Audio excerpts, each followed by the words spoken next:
আমার ভাইরা, যারা কুরবানি দিবেন, কুরবানি দেওয়ার জন্য যারা নিয়ত করেছেন, আপনাদেরকে হযরত ইব্রাহিম এবং ইসমাঈল আলাইহিস সালামের জীবনে জানা খুবই জরুরি। কুরবানি হচ্ছে এমন একটি ইবাদত যে কুরবানি তাকওয়ার সাথে সম্পৃক্ত। কুরবানি এমন একটি ইবাদত, মুসনাদে আহমদের মধ্যে মিশকাত সহ বিভিন্ন হাদিসের কিতাবে স্পষ্ট আল্লাহর হাবিবকে সাহাবীরা প্রশ্ন করেছিলেন, ইয়া রাসূলুল্লাহি মা হাযিহিল আদাহি, হুজুর কুরবানি এটা কি, আমরা আপনার কাছে জানতে চাই।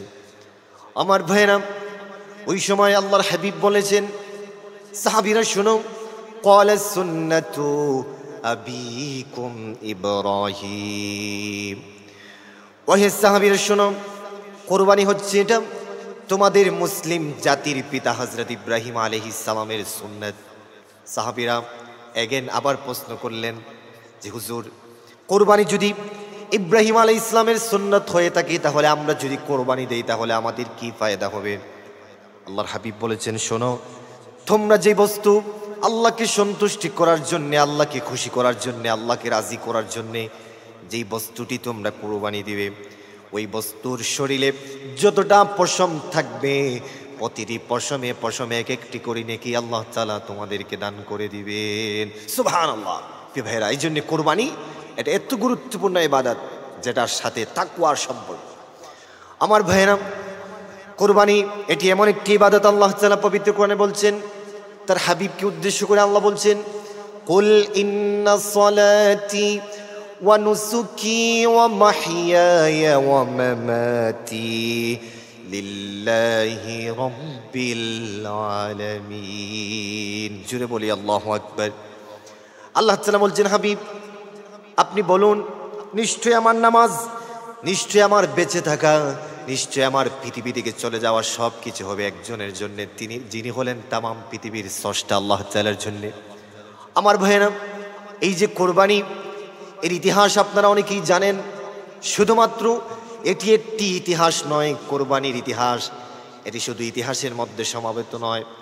যেই কথাটি হযরত ইব্রাহিম এবং ইসমাঈলের যেই কথাগুলি আল্লাহ তাআলা পবিত্র কোরআনে উল্লেখ করেছেন, আল্লাহু আকবার, আল্লাহ তাআলা কোট করেছেন হযরত ইব্রাহিমের কথা, যে পৃথিবীতে আমার হাবিব হচ্ছেন মুহাম্মদ সাল্লাল্লাহু আলাইহি ওয়াসাল্লাম হচ্ছেন আমার হাবিব, আর খলিল হচ্ছেন আমার নবী হযরত ইব্রাহিম আলাইহিস সালাম।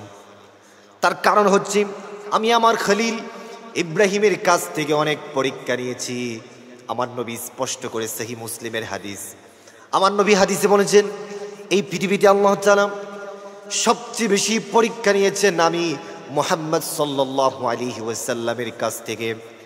আর মুহাম্মদ সাল্লাল্লাহু আলাইহি ওয়াসাল্লামের পরে সবচেয়ে, আমার পরে সবচেয়ে বেশি পরীক্ষা আল্লাহ নিয়েছেন আল্লাহর খলিল হযরত ইব্রাহিম আলাইহিস সালামের কাছ থেকে। আল্লাহু আকবার। প্রিয় ভাইরা আমার, হাদিসে হযরত ইব্রাহিম আলাইহিস সালামের কথা এসেছে, ওনাকে আল্লাহ তাআলা বড় বড় প্রায় 10টি পরীক্ষা নিয়েছিলেন। কোরআনে কারিমে আল্লাহ তাআলা বলছেন, কোরআনে কারিমের 2 নম্বর সূরা সূরাতুল বাকারা এর মধ্যে আল্লাহ তাআলা বলছেন, ওয়া ইযিবতালা ইব্রাহিমা রাব্বুহু বিকালিমাতিন ফাআতাম্মাহুন ক্বালা ইন্নী জাইলুকা লিন্নাসি ইমামা। আল্লাহ তাআলা বলছেন, হাবিব আপনি স্মরণ করুন, মুহাম্মদ সাল্লাল্লাহু আলাইহি ওয়াসাল্লাম আপনি স্মরণ করুন, যেদিন আল্লাহ তাআলা তার খলিল ইব্রাহিমের কাছ থেকে পরীক্ষার পর পরীক্ষা নিয়েছিলেন, এবং প্রত্যেকটি পরীক্ষায় হযরত ইব্রাহিম ফার্স্ট ক্লাস পাস্ট হয়েছিলেন। আর এই জন্য আল্লাহ তাআলা বলছেন, আমি খুশি হইয়া আমার খলিল হযরত ইব্রাহিমকে ঘোষণা দিলাম, ইব্রাহিম তোমাকে আজ থেকে মুসলিম জাতির পিতা বানিয়ে দিলাম। সুবহানাল্লাহ। আমার ভাইরা, হযরত ইব্রাহিম আলাইহিস সালামের কাছ থেকে আল্লাহ তাআলা যে পরীক্ষাগুলি নিয়েছিলেন, তার মধ্যে প্রথম পরীক্ষা ছিল, কোরআনে কারিমে আল্লাহ তাআলা স্পষ্ট করে বলছেন, হযরত ইব্রাহিমকে আল্লাহ তাআলা প্রথম পরীক্ষা নিয়েছিলেন। আল্লাহ তাআলা বলছিলেন, ইব্রাহিম তুমি এই মুহূর্তে তোমার প্রথম কাজ হচ্ছে এই জামানার সবচেয়ে বড় স্বৈরাচার, আমার দুশমন, কোরআনের দুশমন, সেই নমরুদের কাছে যাও, গিয়ে তুমি তাওহীদের বাণী পৌঁছে দাও। কারণ নমরুদ এবং নমরুদের অনুসারী যারা ছিল, তারা কেউ সূর্যের পূজা করত, কেউ নক্ষত্রের পূজা করত, কেউ কেউ চাঁদের পূজা করত। আর এই কথাটি আল্লাহ তাআলা পবিত্র কোরআনে বলছেন। আমার ভাইরা, হযরত ইব্রাহিম তিনি চিন্তা করলেন এই মুহূর্তে সরাসরি আমি গিয়ে নমরুদের বিরুদ্ধে আল্লাহর কথা বলতে পারবো না, তার অনুসারীর মধ্যেও বলতে পারবো না। তিনি তাদেরকে কৌশলে আল্লাহ তাআলার দাওয়াত দিয়েছিলেন।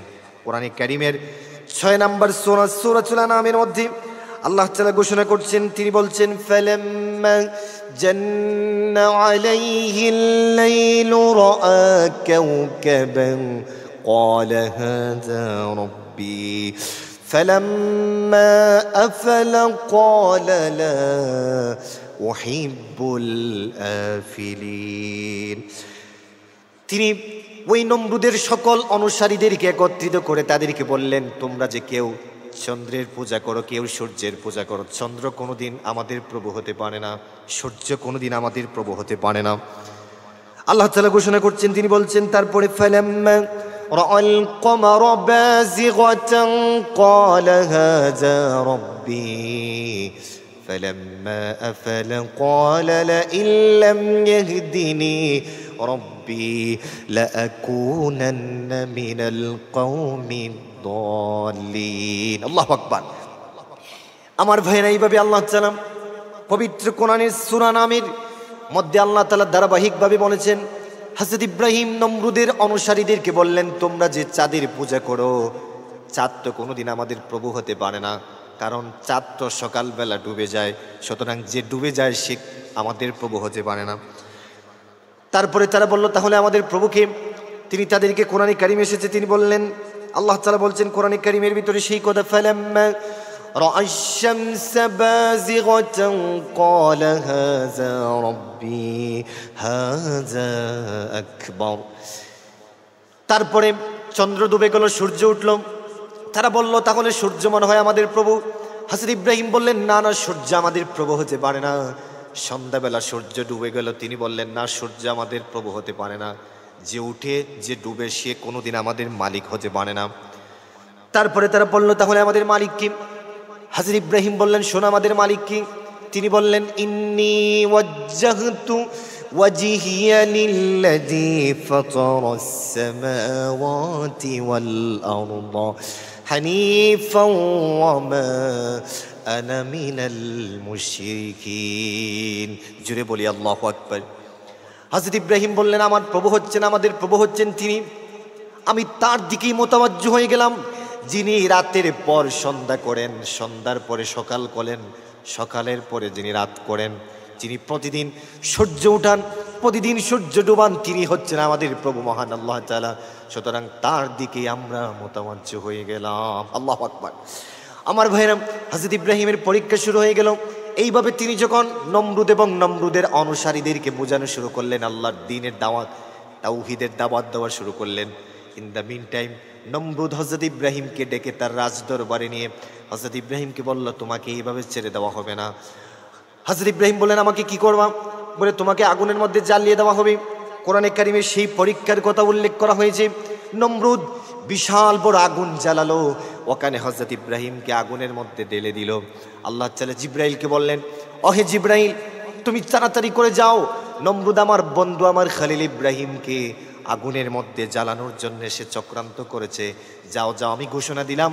আল্লাহ তাআলা পবিত্র কোরআনে বলছেন, আল্লাহ তাআলা বলছেন, কুলনা ইয়া নারু কুনি বারদাও ওয়া সালামান আলা ইব্রাহিম। জুড়ে বলি আল্লাহু আকবার।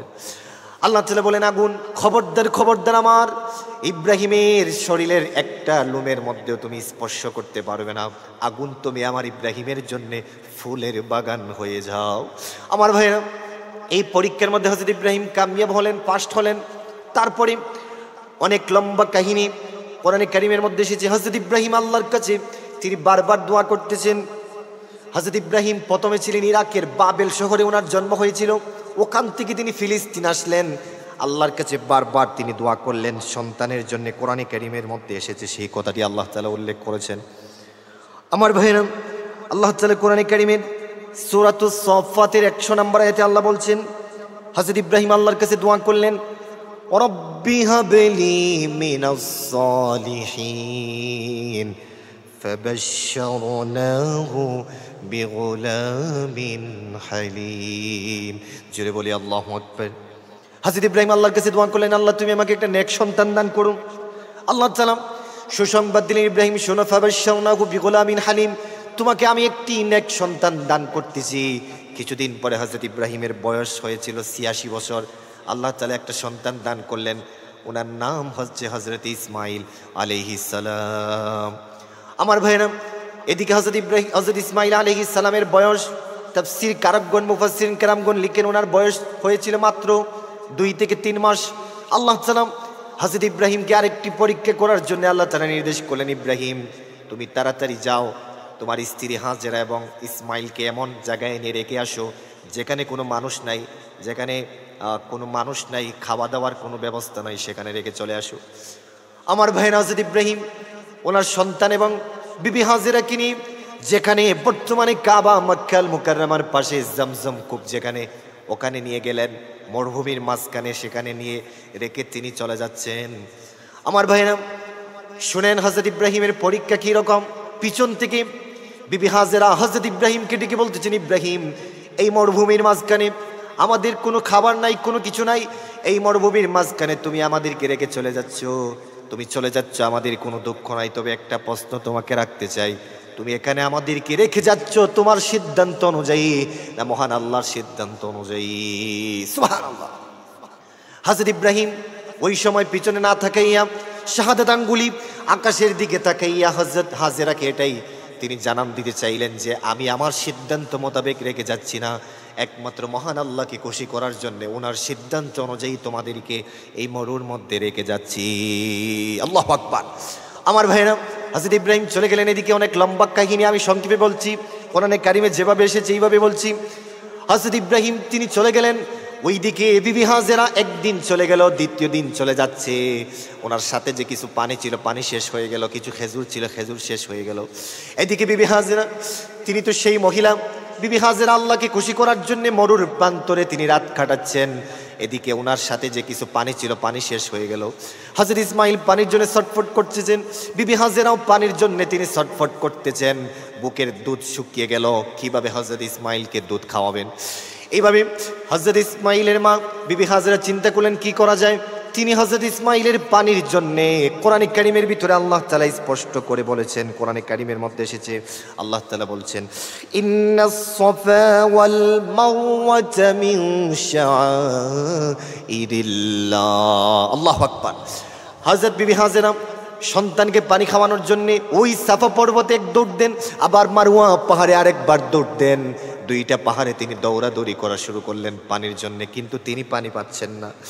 এইদিকে আল্লাহ তাআলা বিবি হাজেরার এই দৌড়াদৌড়ি দেখে জিবরিলকে বললেন, জিবরিল তাড়াতাড়ি করে যাও, আমার ইসমাইল পানির জন্য ছটফট করতেছে। এদিকে আমার ইসমাইলের মা বিবি হাজেরা পানির জন্য ছটফট করতেছে। জিবরাইল তাড়াতাড়ি করে যাও, তাড়াতাড়ি করে গিয়ে হযরত ইসমাইল যেখানে শায়িত, যেখানে শোয়া আছেন, ইসমাইলের পায়ের নিচে তুমি জমজমের কূপ স্টার্ট করে দাও। আল্লাহু আকবার। আমার ভাইরা, কোরআনে কারীম সহ হাদিসের মধ্যে এসেছে, সেই হাদিসগুলোতেই কাহিনী এসেছে। হযরত ইসমাইল পা দিয়ে জমিনের মধ্যে তিনি লাফাচ্ছেন, ওনার পায়ের নিচ থেকে আল্লাহ তাআলা জমজমের কূপ স্টার্ট করে দিলেন। বিবি হাজেরা জমজমের কূপ থামার জন্য তিনি জমজম শব্দটি বলেছিলেন মুখ থেকে, আল্লাহ তাআলা জমজম নামটা কিয়ামত পর্যন্ত রেখে দিলেন। সুবহানাল্লাহ। বিবিরা, জমজমের কূপ তো সেই কূপ যেখানে হাজিরা লক্ষ লক্ষ হাজিরা টন টন বিলিয়ন বিলিয়ন পানি তুলে, কিন্তু জমজমের কূপ থেকে এক ফোঁটা পানি কমে না। এবং জমজমের কূপের পানি সেই পানি, নবী সাল্লাল্লাহু আলাইহি ওয়াসাল্লাম বলছেন যে মা হুয়া জমজমু শারিবা মিনহু, যে ব্যক্তি জমজমের পানি পান করবে তার সমস্ত রোগ আল্লাহ তাআলা সেবা করে দিবে। আমার ভাইরা, অনেক লম্বা কথা। এইদিকে জমজমের কূপ স্টার্ট হয়ে গেল। বিবি হাজেরা ইসমাইলকে নিয়ে সেখানে থাকা শুরু করলেন। কিতাবের মধ্যে এসেছে, হাদিসের মধ্যে এসেছে, ওইদিকে হযরত ইসমাইল বড় হওয়া শুরু করলেন। যখন হযরত ইসমাইলের বয়স হয়ে গেল কোনো কোনো কিতাবে লেখে 6 থেকে 7 বছর। ওই সময় আল্লাহ তাআলা হযরত ইব্রাহিমকে ওয়ার্ডার করলেন। আল্লাহ তাআলা বলছেন, কি বলছেন কোরআনে কারীমের মধ্যে এসেছে, আল্লাহ তাআলা বলছেন ফালাম্মা বালাগা মাআহু সাইয়া ক্বালা ইয়া বুনাইয়া ইন্নী আরা ফিল মানামি আন্নী আযবাহুকা ফানজুর মাযা তারা। আল্লাহু আকবার। আল্লাহ তাআলা ঘোষণা করলেন, ইব্রাহিম তোমার সন্তান ইসমাইলকে আমার রাস্তায় তুমি কোরবানি করে দাও। হযরত ইব্রাহিম তিনি আল্লাহর সিদ্ধান্ত শোনা মাত্রই ফিলিস্তিন থেকে রওনা হলেন মক্কা আল মুকাররমায়। যাওয়ার পরে হযরত ইসমাইলের সাথে দেখা। ইসমাইলকে দেখেই হযরত ইব্রাহিম বললেন, বাবা আমি স্বপ্নে দেখেছি তোমাকে কোরবানি করতেছি, তুমি কি রাজি আছো কিনা? চিন্তা করেন আমার ভাইয়েরা কেমন সন্তান। তিনি জবাব দিলেন, ক্বালা সাতাজিদুনি ইনশাআল্লাহু মিনাস সাবিরিন। আল্লাহু আকবার। হযরত ইসমাইল জবাব দিলেন, বাবা কোনো টেনশন করবেন না, আপনি আমাকে ধৈর্যশীল বান্দার মধ্যে পাবেন। আল্লাহ যেহেতু হুকুম করেছেন সুতরাং আপনি আমাকে নিয়ে যান, আমি কোরবানি হতে রাজি আছি। আমার ভাইরা এখানে অনেকে অনেক বানোয়াট কথা বলে যেটা কোরআনে নাই হাদিসে নাই। অনেকে বলে হযরত ইব্রাহিম নাকি ওনার হাতের মধ্যে রশি দিয়ে হযরত ইসমাইলের পা বেঁধেছেন, হাত বেঁধেছেন। এটা কোনো কোরআন হাদিসের কোথাও লেখা নাই। কোরআনে কারীমের মধ্যে এসেছে হযরত ইব্রাহিম ইসমাইলকে নিয়ে যখন চলে গেলেন গিয়ে বললেন ফালাম্মা আসলামা ওয়াতাল্লাহু লিল জাবিন ওয়া নাদাইনাহু ইয়া ইব্রাহিম। হযরত ইব্রাহিম আলাইহিস সালাম ইসমাইলকে নিয়ে সেই মিনার প্রান্তরে গিয়ে ওনাকে জমিনের মধ্যে শোয়া দিলেন। তখন সহিহ আল বুখারীতে হাদিস আছে, অন্য অন্য কিতাবে একাধিক হাদিস বর্ণনা হয়েছে। হযরত ইসমাইল বলছিলেন, বাবা একটা কাজ করবেন, সেটা হলো আপনি যখন আমাকে জবে করবেন আমার কল্লাটা নিচের দিকে করে দিবেন, কারণ আপনি তো হচ্ছেন আমার বাবা, আমি হচ্ছি আপনার সন্তান। বাবা হয়ে আপনি যদি আমাকে জবে করার সময় চেহারার দিকে চেহারা পড়ে যায়, জবে যদি না করতে পারেন মহান আল্লাহ আমাদের প্রতি তিনি বেজার হয়ে যাবেন। আমার ভাইরা এইভাবে হযরত ইব্রাহিম আলাইহিস সালাম সন্তানকে নিয়ে সেই মিনার প্রান্তরে গেলেন। গিয়ে তিনি সন্তানকে নিচের দিকে করে ওনার গলার মধ্যে ছুরি চালাবেন। এমন মুহূর্তে আল্লাহ তাআলা হযরত জিবরিলকে বললেন, জিবরিল তুমি কোথায়? হযরত জিবরিল বললেন, আল্লাহ আমি সিদরাতুল মুনতাহায়। আল্লাহ তাআলা বলেন, জিবরিল তাড়াতাড়ি করে জান্নাতে যাও, একটা দুম্বা আছে, ওই দুম্বাটা নিয়ে তুমি মিনার প্রান্তরে চলে যাও। আমার ইব্রাহিমের ছুরির নিচে ইসমাইল পড়ার আগে জান্নাতি দুম্বাটা তুমি রেখে দাও। আল্লাহু আকবার। আমার ভাইরা হযরত ইব্রাহিম তিনি ছুরি দিয়ে গলার মধ্যে ছুরি চালাবেন, জিবরাইল দুম্বা নিয়ে আসলেন, এসে ইসমাইলকে সরাইয়া ইব্রাহিম নবীর সেই ছুরির নিচে জান্নাতি দুম্বা ধরে দিলেন। ইসমাইল কুরবানি হলো না। আল্লাহ তাআলা ইব্রাহিমকে পরীক্ষা করেছিলেন। মূলত এই কাহিনী বলার, মূলত ইতিহাস বলার আমার উদ্দেশ্য না, উদ্দেশ্য হচ্ছে কোরবানি হচ্ছে আল্লাহ তাআলা মনের দিকে থাকান। এই জন্যই কোরবানি হচ্ছে অন্তরের সাথে সম্পৃক্ত। যারাই কোরবানি দিচ্ছেন, আপনি কত টাকা দিয়ে কোরবানি দিচ্ছেন, কত বড় গরু কোরবানি দিচ্ছেন, কত বড় উট কোরবানি দিচ্ছেন, কত বড় দুম্বা কোরবানি দিচ্ছেন, আমার ভাইরা মনে রাখবেন আল্লাহ তাআলা এগুলো দেখে না না। আল্লাহ তাআলা দেখে তোমার অন্তরে কি আছে। যেভাবে ইব্রাহিম আল্লাহর সন্তুষ্টির জন্য সন্তানকে কোরবানি দিয়েছে, এই নিয়তে যারা কোরবানি দিবে আল্লাহ তাআলা বলেছেন তারা কোরবানি দিতে দেরি হবে, আমি আল্লাহ তাদের কোরবানি কবুল করতে দেরি করব না। আল্লাহু আকবার।